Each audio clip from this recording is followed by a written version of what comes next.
Si la connerie n'est pas remboursée par les assurances sociales, vous finirez sur la paille. Bonjour à tous et bienvenue dans la caverne du ciné, je suis ravi de vous retrouver pour cette nouvelle vidéo. Alors aujourd'hui on va revenir sur le film Un singe en hiver, un film vraiment que j'adore.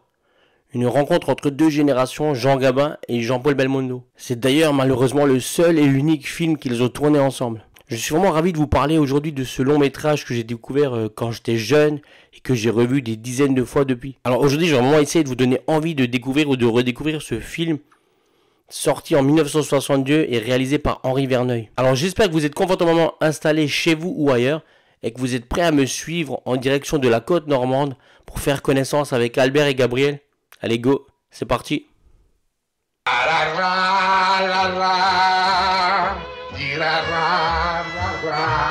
Alors Un singe en hiver, c'est quoi?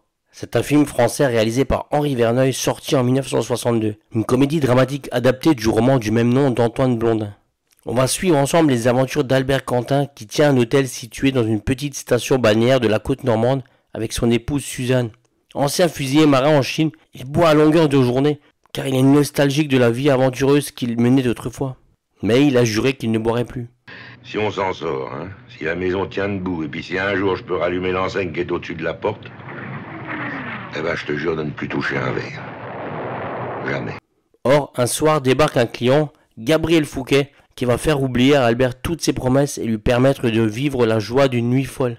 C'est une histoire formidable de deux gars qui s'évadaient dans leur poivrade, l'un au Yangtze-Kiang, l'autre en Espagne. Alors le film sort en mai 62 et connaît un succès mitigé puisqu'il totalise un peu plus de 2 millions d'entrées, ce qui est quand même pas mal, et ce qui lui vaut de se hisser dans le top 15 des meilleures entrées de 1962. Un résultat moyen quand même par rapport à ce qu'attendaient les producteurs d'un tel film à l'époque avec un tel duo. Mais malgré les critiques un peu mitigées, le film reste une référence dans le cinéma français, souvent étudié pour sa manière d'aborder des thèmes universels comme la solitude, la nostalgie ou la quête d'identité. Il était difficile de ne pas réussir un bon film de ce roman merveilleux. Alors originellement, le producteur Jacques Barre souhaitait tourner un film tiré du roman de Roger Vercel, Au large de l'Éden, histoire d'une mutinerie menée par un capitaine de terre Nevas. Jacques Barre avait donc réservé un bateau chez un armateur de Saint-Malo, et Gabin en montant sur le bateau trouve que ça sent la morue, que ça lui donne mal au cœur, et il ne veut pas faire ce film. Michel Audiard propose alors d'adapter un livre d'Antoine Blondin, Un singe en hiver. Il en proposerait l'adaptation et en écrira les dialogues, sous la réalisation d'Henri Verneuil. Henri Verneuil dont on connaît plus particulièrement La vache et le prisonnier, Le clan des Siciliens, Peur sur la ville ou encore Mélodie en sous-sol. Son cinéma sera affublé du sobriquet de cinéma de papa. Le cinéma de papa que moi j'aime beaucoup et que je défends sur cette chaîne. Je vais vous dire que la saison est terminée. Qu'est-ce que ça veut dire la saison? Les paysans disent qu'il n'y en a plus de saison. Notamment par la nouvelle vague, et fera parfois l'objet d'un certain mépris, d'une certaine cinéphilie. Sauf qu'avec le temps, si la dichotomie persiste encore dans certaines castes, il est admis, et c'est heureux, que la pratique d'un cinéma dit populaire ne soit aucunement incompatible avec quelconque forme de talent, et heureusement d'ailleurs. Parce que du talent, Henri Verneuil en avait à revendre. La seule chose qu'il avait, c'est que la nouvelle vague, c'est-à-dire Truffaut, Godard, Chabot, tout ça lui avait tiré dessus à boulet rouge. Alors il faisait toujours des petits copains, c'est des drôles de marioles. Alors Audiard n'avait pas encore une ligne de scénario lorsqu'il eut l'idée du film. Mais il voulait absolument Jean-Paul Belmondo. Et Verneuil fut incapable de raconter à l'agent de Belmondo de quoi allait parler ce film. Et c'est lors de sa rencontre avec Belmondo à Deauville en présence de Jean Gabin, à qui entre-temps Audiard avait enfin raconté le scénario du film qu'il avait dans sa tête, que Gabin fut un formidable VRP du film et encouragea Belmondo à jouer avec lui. Écoute-moi bien, ma Suzanne.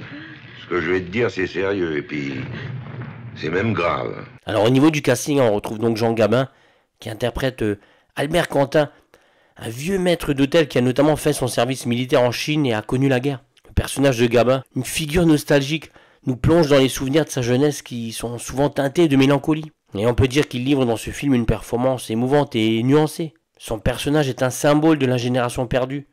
Chaque regard, chaque silence en dit long sur le poids du passé que porte Albert Quentin. Et honnêtement, Gabin est vraiment impressionnant lorsqu'il joue l'ivresse. Franchement, on le croirait ivre pour de vrai à l'écran. Les choses entraînent les choses, le bidule crée le bidule, y a pas de hasard. Allez, on rentre à la caserne. Jean-Paul Belmondo, quant à lui, interprète le fougueux Gabriel Fouquet. Un jeune publicitaire plein de rêves et d'ambition qui débarque dans un patelin normand.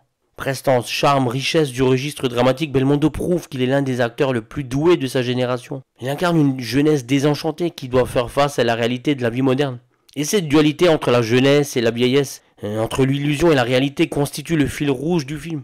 Son personnage à la recherche de plaisir immédiat incarne la dynamique d'un nouveau monde, en quête de liberté et d'authenticité. Et que dire des interactions entre Gabin et Belmondo, qui illustrent la tension entre le passé et le présent. Vous savez combien il y a eu de jours de soleil en juillet? 17. Soleil de mes fesses. Vous savez pas ce que c'est que le soleil. Vous l'avez jamais vu, vous. Le duo fonctionne à merveille à l'écran, on sent beaucoup d'affection de la part de Gabin pour Belmondo. Il suffit de voir le regard de Gabin lors de la scène avec Belmondo dans sa chambre lorsque Gabriel Fouquet est sous et qu'il explique à Albert Quentin qu'il est matador. On voit alors plein de tendresse dans les yeux de Gabin lorsqu'ils sont devant l'armoire avec un miroir. C'est jamais couché si tôt, Madrid. J'espère qu'elle me fera tout de même la grâce d'assister à mes débuts aux arènes monumentales. Je lui ferai part de votre aimable invitation. Et comme très souvent, on retrouve beaucoup d'acteurs de talent dans les seconds rôles, à commencer par Suzanne Flon dans le rôle de la femme d'Albert, qui apporte un atout charme indéniable. Écoute, ma bonne Suzanne, t'es une épouse modèle. Oh. Mais si t'as que des qualités, et physiquement t'es restée comme je pouvais l'espérer, c'est le bonheur rangé dans une armoire. Elle est vraiment brillante. Elle qui a eu une énorme carrière aussi bien au cinéma que sur les planches. D'ailleurs, elle rejouera l'épouse de Gabin 2 fois à l'écran dans Le Soleil des Voyous en 67 et Sous le signe du taureau en 69. Eh ben, je crois que je t'épouserai de nouveau, mais tu m'emmerdes. Albert. Tu m'emmerdes gentiment, affectueusement, avec amour, mais tu m'emmerdes. On retrouve également le charismatique Noël Roquevert qui interprète le rôle de Landru, le patron du chic parisien. L'ennemi est en fuite, mais maintenant une retraite s'impose, messieurs. Chacun pour soi. Moi, je vais me baigner. Qu'est-ce qu'on fait? Descendons le Yang Sekok, c'est tout droit, viens. On retrouve également Paul Franqueur qui joue le rôle de Lucien Esnault, le patron du café. Lui, le grand ami dans la vie de Jean Gabin. Et également, on retrouve Paul Merced dans le rôle du marchand de poissons. Combien qu'il fait ton lot de rouget, là? 300 francs le kilo. Je te préviens que j'en ai retenu la moitié. Eh ben, moi, je prends le tout. Allez, emballe-le moi, je vais venir le prendre. Décidément, on peut plus causer de rien avec toi, tiens. T'es trop con. Au niveau de la musique, c'est le talentueux Michel Maine qui compose cette BO. Elle contribue parfaitement à l'immersion du spectateur. Les mélodies sont à la fois légères et mélancoliques, accompagnant les émotions de tous les personnages. La musique joue un rôle prépondérant dans l'établissement de l'ambiance, renforçant la nostalgie qui s'empare des protagonistes.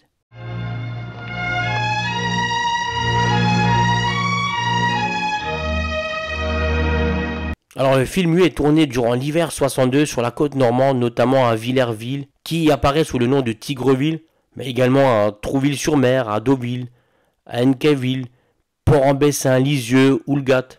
Et la gare du début du film est celle de Trouville-Deauville. Une paella sans coquillage, un gigot sans ail, un escroc sans rosette, quelque chose qui déplaît à Dieu. L'entente entre Gabin et Belmondo fut parfaite durant ce tournage. Gabin disant au môme Belmondo qu'il lui rappelait ses 20 ans. Gabin a très vite reconnu chez Jean-Paul ce qu'il était 30 ans avant, 35 ans avant.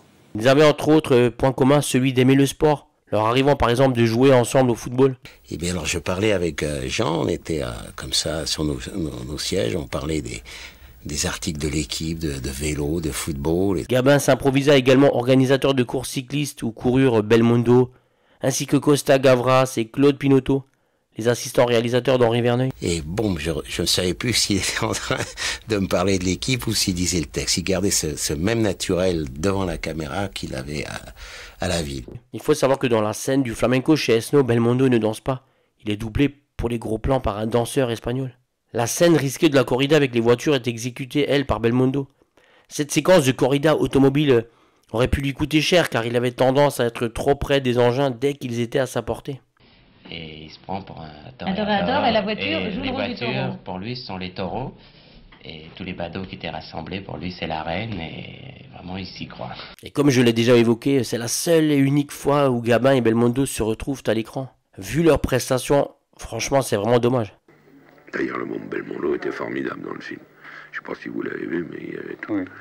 Non, il était extraordinaire. Et gentil, Jean-Paul. On peut voir Henri Verneuil qui fait un petit caméo dans ce film. Il est présent au moment où son nom apparaît à l'écran au générique. C'est lui l'officier allemand qui monte l'escalier.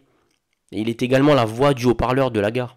À savoir que le ministère de la Santé a essayé d'interdire ce film y voyant une apologie de l'alcool et une publicité trop évidente de certaines marques sur les cendriers du bar, notamment celles d'alcool locaux. Finalement, aucune scène ne sera coupée, mais le film sortira quand même sous la bannière de l'interdiction aux moins de 18 ans. Bon, bah allez, on cause de trop, on se déshydrate, hein. Allez, viens. Bonsoir et bonne rentrée. Madame, j'ai été charmé. Alors pour conclure, par où commencer? Franchement, j'ai tellement de choses à dire sur ce monument du cinéma français, honnêtement. Alors Un singe en hiver, c'est un film qui parvient à saisir la réalité, à confronter le passé et le futur pour remettre en question systématique le présent, à transformer une simple rencontre en un hymne à la vie et à la liberté. Olé, carabineros. Comment va ustedes? Alors, on trouve qu'on a passé le travail aujourd'hui. Qu'est-ce qu'il y a? Et que ce petit crétin a failli faire au moins 10 accidents. C'est un film emblématique du cinéma français à une époque où la nouvelle vague bouleversait les codes du 7e art. Ce long métrage se distingue par son approche narrative et son exploration des thèmes universels tels que la nostalgie, la solitude et la recherche d'identité. La mise en scène de Verneuil est impressionnante de maîtrise. Il suffit de voir les plans, que ce soit de la ville ou sur les acteurs eux-mêmes. L'image est vraiment très belle, le tout rehaussé par des superbes paysages de la côte normande. Je fous qu'à moi aussi, m'est arrivé de boire. Et ça m'envoyait un peu plus loin que l'Espagne. Le Yangtze Kiang, vous avez déjà entendu parler du Yangtze Kiang? Un singe en hiver représente ce que le cinéma français de l'époque, et même le cinéma français en général, sait faire de mieux, être authentique.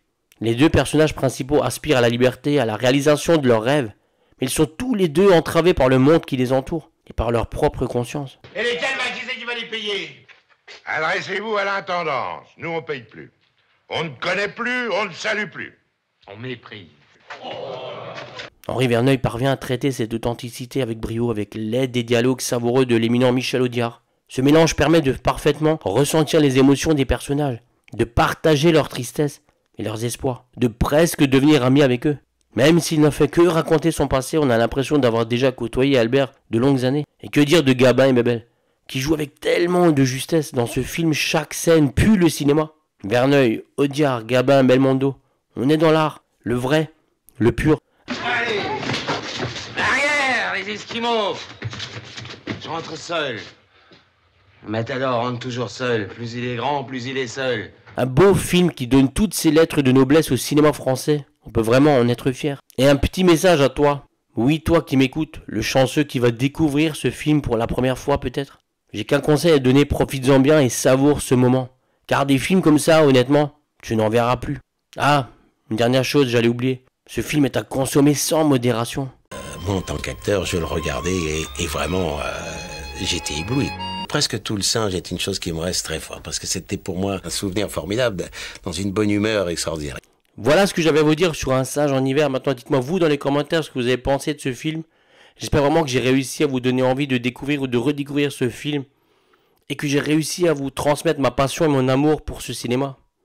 Comme d'habitude, n'hésitez pas à vous abonner si ce n'est pas déjà fait, à mettre un pouce bleu si vous avez aimé le contenu, et surtout à partager sur tous vos réseaux sociaux. C'est comme ça que vous aidez à faire grandir la chaîne et que vous mettez le cinéma français en avant sur YouTube. Je vous en remercie. Moi je vous dis à très vite pour une prochaine vidéo dans la caverne du ciné. Je vous embrasse. Allez, bye.